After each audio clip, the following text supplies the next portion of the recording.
Good afternoon. My name is Donna Feazell, and I'm your host of Donna's Edge on IC Radio, your source for news and entertainment. You can also find us on television, channel 182 on Charter Communications, and Abundant Television found on Roku, Apple TV, and Amazon Fire. This show is about truth. Truth matters. We're going to be talking about collecting seeds today. Oh yeah, man, that's a fun thing. I love collecting seeds. It's all part of the gardening process. And when you consider how much money you're saving when you learn how to collect seeds and how to propagate plants and that kind of thing, it's mind-boggling, because the biggest thing I hear, the most questions I hear from people about the show is, gardening sounds like it's fun and you can save money on that kind of thing, but aren't you paying a lot to get started, like with your plants and all those things? The quick answer, no. You're not spending a lot of money. It's all about learning how to collect seeds and propagating plants. Now, we talked a little bit earlier about propagating plants, but let's go ahead and talk about, again, collecting seeds. And let's do that. My friend Cheryl Baker with Baker Farms is going to explain some of that to us right now. 2, 1. Okay, now we're going to talk about seeds real quick. This is a Vitex chase tree. I don't know if y'all can see, some of the balloons are hanging around, they're lingering around a little bit. We call this our bee pollinator tree because there are bees still on it. We have all kinds of bees that get on this tree. Right now we're collecting the seeds from it, and we wait basically until it's gone to seed to get the seed off this tree. So instead of those pretty blooms, you see the purple there, you wait until the seeds look about almost like a drying up. Right. Almost like a grain. I'm making certain that there are no bees on this, you guys, because this is a definite pollinator for the bees. But yes, it looks like a grain when it's going to seed, and you can see it like this. Okay. Now, it's not completely dry though, is it? Not yet. Okay. But it is almost, it's almost dry. It's about dry now. It's, it's been dry. So, I mean, we can go ahead and cut it, though. And what I would do is, since we're talking about seeds, and we are, for you, Donna, we're going to do like this. You want to hold those bags for you? Please. Okay. We're going to go ahead and write on the bag what this is.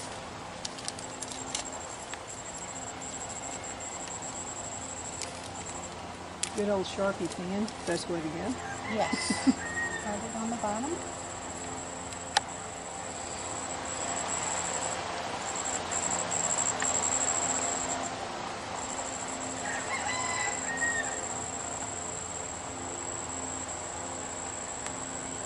It's always good to put your date on it, and always good to put the month that you collected your seeds.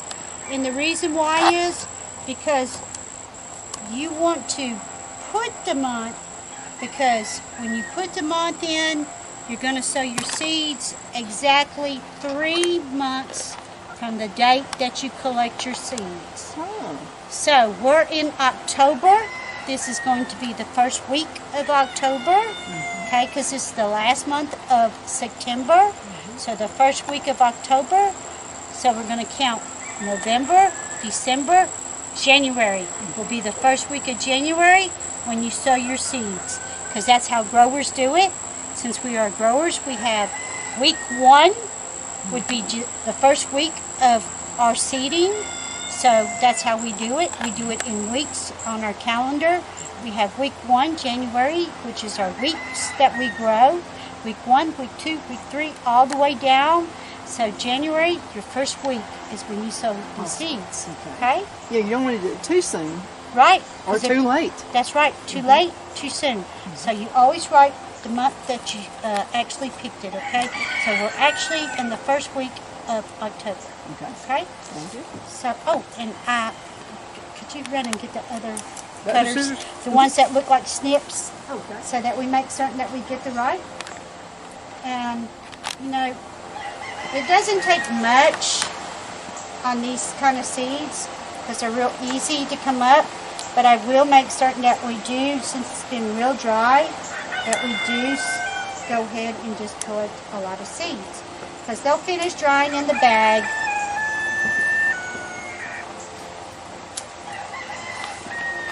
And you just want to make certain that you get all the leaves off as much as possible. Because you don't want no leaves in your bag. You want them to be as clean as possible.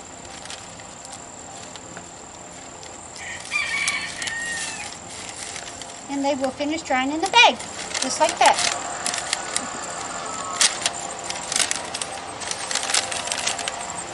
You'll leave this bag open still for about probably 2 more weeks.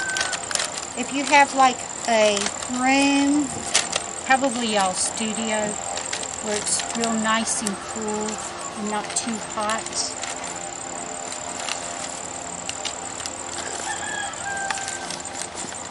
Okay, so when y'all are putting these to dry, you don't want them too hot. Okay, you want to put them in a room. Let's go into a real quick break. I saw the snips somewhere. You're going to have to go find them. Okay, all right, that'll be fine. We'll be right back in just a minute. Okay. There we are. So much fun spending time with her. I love going to the baker's farm and just just hanging out with her and getting all kinds of information. Now also she will be teaching classes. So if you're interested in the classes, you can get in contact with me and I'll get in contact with her. My telephone number is 256-659-4319. I wanted to show you in person the bag. I have these seeds from Cheryl. This is from the Vitex Chase tree she was talking about. Now, it's really important to use paper bags, and I'll tell you why. If you use a plastic bag for seeds, and let's say you keep your seeds in the freezer, which is what I highly recommend you do, you take those seeds out, they start sweating just a little bit because maybe it's humid weather, which happens here in the South. And so you put it out on the counter, sweats just a little bit because it's out of the freezer, and then you put it back in. If it's plastic, you could possibly have some mold, and the seeds are not going to germinate. However, you put them in a paper bag like so. Make sure you label it, make sure you put the date on it, that kind of thing. You've got some seeds that are going to last a long time. I have seeds in my freezer my granddad put in there, and it had to be like in the 1980s. And I'm still developing beans and stuff off of them. Okay, so these are the seeds. I don't know if you can see that really well or not, but this is from the Vitex tree at Cheryl's farm. And see, they're still drying. I'm not ready to put them in the freezer yet. I want these things to be, dried out. Okay? And just think about this. All it takes is one seed to germinate a tree. That's all it takes. In my opinion, seeds are more valuable than gold. Absolutely. Can't eat gold. You get into a hard situation, a depression type era, and what are you going to eat? You're going to break your teeth trying to eat the gold. It's not nourishing. But seeds are where it's at. Okay, here are some more seeds she gave me. Verbena. And we're still waiting on those to dry out. And this was October the 1st when she gave these to me. She said you need to really sow them January 2024. So October, November, December, January. So what you want to do is when you have the seeds, plan on at least 4 months before you plant these seeds, okay? So this is verbena, and so she's given me a plant to date on that as well. And this is okra. And okra, just leave it in the pod. Just leave it in that. This will make thousands of plants. There are so many okra seeds in there. I like to let mine, and she did. These were actually out on the vines. They were already pretty much well dried before she gave them to me. But I can leave them in that pod, and then when it's time to germinate, I'll have a lot of seeds left over. There's no way I'm going to use all these in one summer type. I'll put them probably in some more paper bag, and then I'm done. She also gave me some peppers. I have those. I'm letting these dry. Oh, that's going to be an awesome. See, this is a really hot one here. I love hot pepper. And then some banana peppers as well. And all kinds of goodies in here. And Cheryl, I told her once, I said, you remember a long time ago, years and years and years ago when we met, you were on the show and you just gave me a pack of seeds. I said, you don't realize what you did when you gave me a pack of seeds. That's giving somebody life. It most certainly is. Okay, and then we have some more seeds right here. Oh, these are marigolds. I have the big variety of marigolds I got from my friend Deja Lee, who was on the show recently. And let me show you the thing about this is a flower. Okay, so it's been drying. So let me show you. You can take this whole thing apart. I'll not do it because I'll scatter all over my desk and all over the computer and everything. All it takes is that one. Look at that. That's all it takes. And you're going to have so many marigolds. And what I like marigolds for, I love marigold tea. So what I'll do, I'll go ahead and cut the fresh flowers off of the bush. It's kind of like a bush. They get different varieties. Some of them are kind of small like that, but the ones I got from Deja Lee are huge. They're almost a tree. And so what I like to do is cut off the flowers. Okay, now not the middle part, but just the flower part of it, the little leaves, kind of, not the leaves, but the flowers themselves. And then I'll go ahead and put those in water. I'll make a sugar water mixture. I'll use a 2-to-1. So I'll have, say, maybe 1 cup of water and ½ cup of sugar, and I'll go ahead and boil that. I'll put the flowers inside that pan. I'll put a top on it and let it sit there overnight. And then in the morning what I do is strain it, and I've got tea. And so what I'd like to do is add maybe a couple of, depending on how sweet you want it, I'll put a couple of tablespoons in a glass of water and put some ice in it, and I got me some instant tea. I can it. Put it in jars, and I've got it whenever I want to. Now, another thing, health-wise, what Phil and I do every single morning at breakfast time, we'll have 1 tablespoon of honey and about 2 ounces. This is for each of us. For both of us.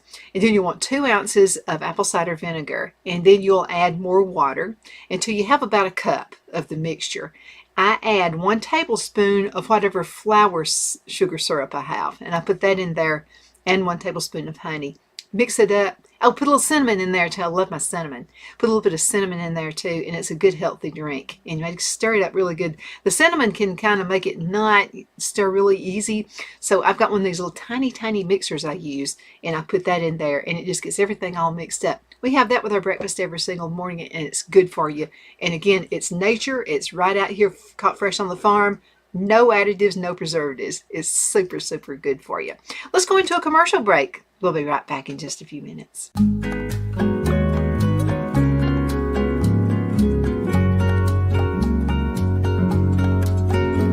At Lamone's Mexican Restaurant, located in Henniger, Alabama, and voted Best Mexican Restaurant of DeKalb County, Alabama 2020, we're here to serve you with authentic Mexican cuisine. Order easily online by going to lamonsmex.com or call 256-657-3999 to place your order. We're open Sunday through Thursday, 11 a.m. to 9 p.m. and Friday and Saturday, 11 a.m. to 10 p.m. Whether you're celebrating a cozy date night for 2 or a celebration for a crowd, at Lamone's you'll love our atmosphere and friendly servers. Thank you for dining with Lamone's Mexican Restaurant.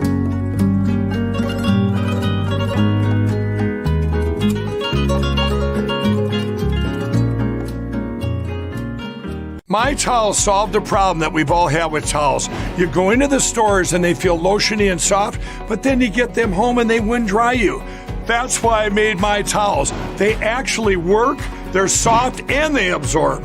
And now I'm excited to announce 2 brand new lines of My Towels. What makes them the best towels ever is they're now made with 100% long staple Shapir cotton. This is a combed ring-spun cotton that makes My Towels even softer and more absorbent than ever. And now you get a 6-piece set for an amazing introductory sale price as low as $29.98. So go to MyPillow.com or call the number on your screen. Use your promo code to get My Towels for only $29.98. Or you can get my designer premium line for just $20 more. Either way, you save 50% now on all My Towels. They actually work. What a concept.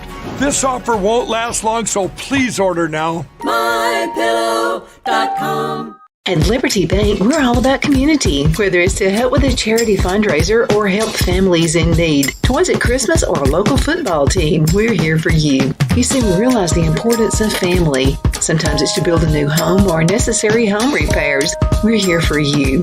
If you like the feel of a small town bank with all the conveniences of a big city bank, we're here to serve you. You will find us at any of our convenient locations in DeKalb, Marshall, Etowah, and Blount counties in North Alabama.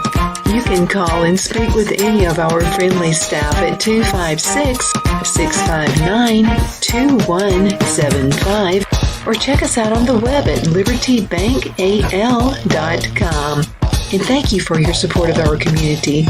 Member FDIC Equal Housing Lender.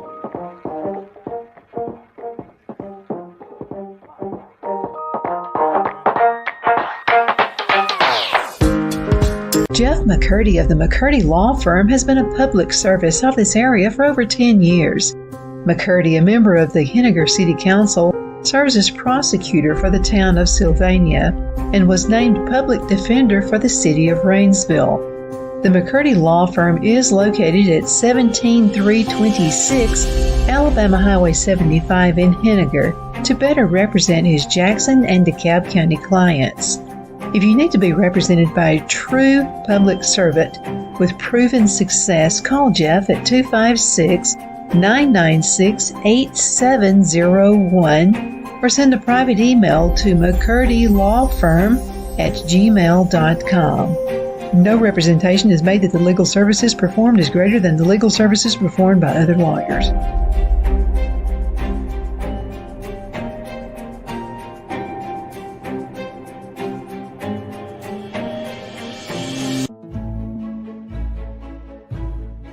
The Hatter Cafe and Country Inn is nestled in the northeast corner of Alabama the Beautiful in the delightful town of Mentone. We're located on top of scenic Lookout Mountain near Little River and DeSoto State Park and located only 5 minutes from shopping and restaurants. There is also a nearby community walking path and golf course. We welcome everyone through the doors and we are committed to outstanding service for all guests.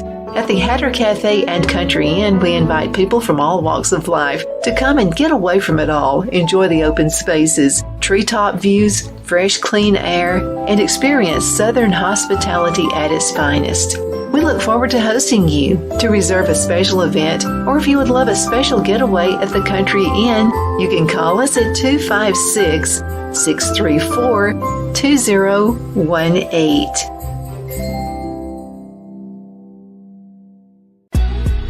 Donna's Designs offers a line of handmade memorial, wedding, and keepsake jewelry that launched back in 1970.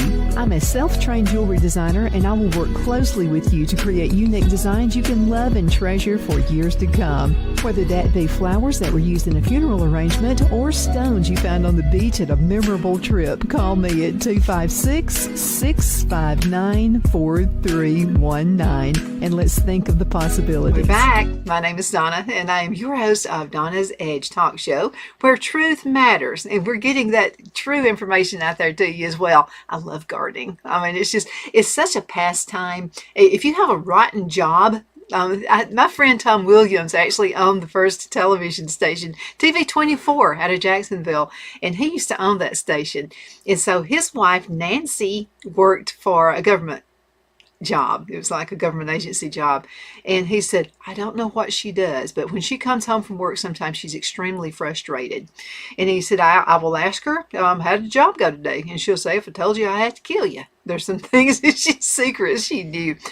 But gardening was her past. She was passionate about it. And he said, I leave her alone.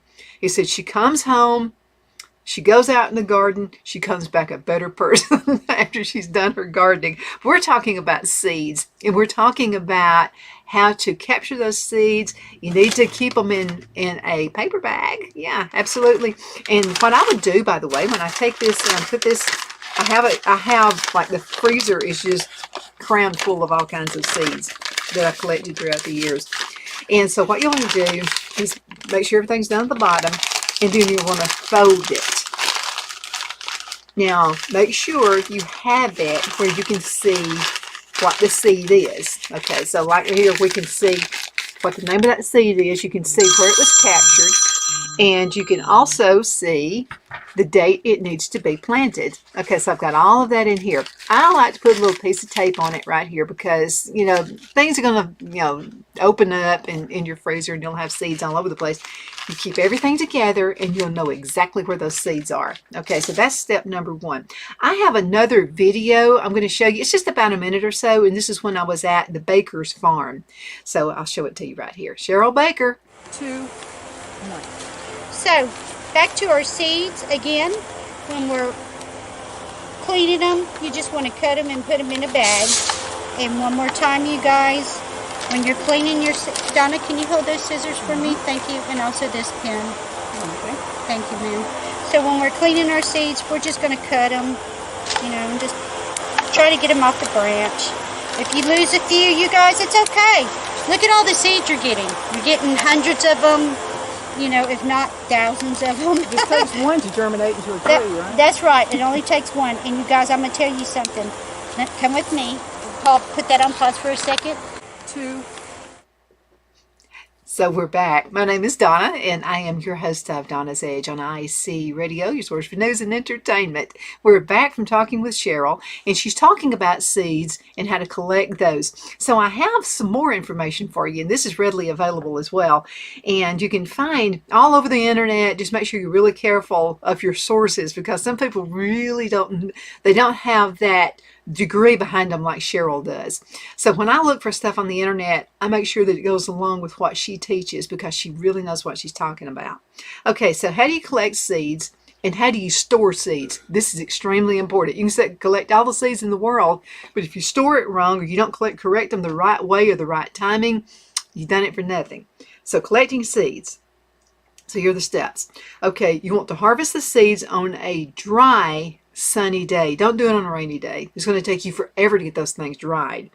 And also before they start shedding. And I'll tell you what I'm talking about. Let's see. Let's find the marigold ones. They're right here. Okay. So you can see, and I'll get one. Here's one I'm drying as well. Okay. So I actually picked one while it was still blooming. So you can see right there. It's drying just a little bit, but you want it to look a little more like this one. Okay, so you can see it started turning dark. So it's this seed. I hope you can see it. I'll just put my hand up here like that so you can see that. That's a little bit better. So that is more of a dry seed because all of these little flowers right here turn into seeds. It's so cool to watch the whole process. This is a great learning opportunity for your kids. They'll get a big bang out of this. Okay, so as you can see already with this one, there's a little seed right there trying to come out. See him? Okay, he's a seed. I can get him. I can plant him into the ground, and a bunch of beautiful marigolds are going to come up. Now, if you are a beekeeper, even if you're not a beekeeper, and you just love to have bees and butterflies in your yard, they love marigolds. And I'll tell you something about marigolds is they'll keep coming back even after you've planted that seed, unless you have this huge hard freeze like we had this past year. Although mine came back. Those seeds will just, out of one little seed, the tiny little part of the flower, you're going to have some flowers forever unless you just dig them all up and decide you don't want to do it. Okay, number 2, make sure you have a paper bag in 2 hand to collect the seed heads onto. And so, this is what Cheryl does, and this is what I do. So pretend this is the flower right here. Okay, I'm going to get this paper bag, and I'm going to put the flower kind of in it like that. Then I'm going to get my cutters, my scissors, whatever you want to use, and then I'm going to cut that flower. The whole thing falls into that bag. That way you're not going to lose any. You won't be wasting any seeds whatsoever. Place them on a warm windowsill or a greenhouse bench in a sheet of paper to dry, which makes it a whole lot easier to extract the seeds. You got to do that. Or you can just keep them in bags, just like I'm doing right here. Okay, if the pods or the capsules don't open when they're dry, you can release the seeds by gently crushing them. You can also place the bag over exploding seed heads and gently shake them out. So you can do it that way as well. Now, what you want to do is separate the seeds from the chaff. Okay, so what I'm looking at right here in this particular picture, those are sunflower seeds. Okay, so I collected my sunflowers. You know the big Russian ones I had that were right there in the garden that the butterflies and the bees were just going crazy over? So I went on ahead and collected those big seed heads. So I want this huge sunflower field next year. And I'm just going to toss them out and see what happens. But you'll need to collect the seeds and get them out of the seed head. There's a seed inside that little seed head. You've bought sunflower seeds before like that. You've bought the tiny, tiny little seeds before they were collected. So this is what you'll need to do. If they won't open, separate the seeds from the shaft. Now the covering and the debris that comes off with the seeds. This is well worth doing to get clean seeds. Okay, you want them clean. Any debris left in the seeds may cause them to rot. So an old flower seed can be useful, so you can kind of separate them that way. Sometimes I've got a very, very fine colander that I like to use, and it's stainless steel. So I put mine in it, and it just kind of shakes out all that dirt and all those kinds of things. So you don't want any more of that than you have to have. Store the seeds in a labeled paper or foil envelope, not plastic, just like what Cheryl did right here. Okay, and put the date on them, because I'm just telling you, when you get older, when you get my age or so, you're going to forget. When were those beans? Did I do those 2 years ago, or was it 3 years ago? And it's really important you keep the date on them. Not plastic, okay? Don't use plastic. So only paper or foil. Now, if the seeds are small, use a funnel to put them in the envelopes. That's just a useful tip right there. Don't forget to label each packet with the name of the plant and the date you harvested those. Store the packets in a cool, dry place, an airtight container, and the bottom of the fridge is ideal, but I put mine in the freezer. Freezer, refrigerator, whatever you've got room for. Now, how long do seeds need to be dry before planting? This is really important. So some seeds can be dried and stored until the following spring, or for a couple of years before they're planted, like zinnias. Others are best sown immediately, as they germinate best when they're fresh. So you've got raising your seeds in seedling trays. Okay, so raise your seeds in seedling trays or directly in the garden. You can do that as well. Keep them moist, as seeds need to absorb 40 to 60% of their weight in water to start germination, and plant out when their leaves develop into prepared soil. Seedlings can be raised under glass or inside window sills and then hardened off before you plant them. Okay, let's see. Got something else I wanted to talk to you about on this one. I've only got 2 minutes, so let me see if I can find it really, really quick. Okay, how do you collect the good seeds? Okay, there are good seeds and there are bad seeds, just like everything else in life, right? This will ensure the seeds produced are of great quality. Now, as flowers wither away, the seeds begin to form where the center of the flower was. We're talking flowers. They will gradually dry out, and you must leave them until they're completely dry and crispy. Now, if you want to reproduce specific plants, such as specific cosmos, then you want to collect the seeds and species plants instead of from hybrids. So hybrids, such as F1 varieties, which are the result of cross-pollinating 2 different plants, may not come true from seeds. In other words, the seedlings may differ from the parent plant. If you're quite relaxed about the results, of course, just collect the seeds from the flowers anytime you want to, as long as they're vigorous. Now, many of the enduring popular cottage garden plants are easy to collect seeds from, and will also be late summer flowers, and then you can harvest those plants later. That's what I love about marigolds. I mean, they're always pretty. They're going to bloom in early summer and spring, and then summer, and even into the fall. I still have marigold. They're just still beautiful. I've collected a bunch. I got a bunch of them from Cheryl as well. So we're going to have another marigolds all over the place. Thank you so much for watching. My name is Donna, and I am your host of Donna's Edge, where truth matters, this talk show. You can find us on television, channel 182 on Charter Communications, Abundance Television, found on Roku, Apple TV, and Amazon Fire. Again, thank you so much for watching.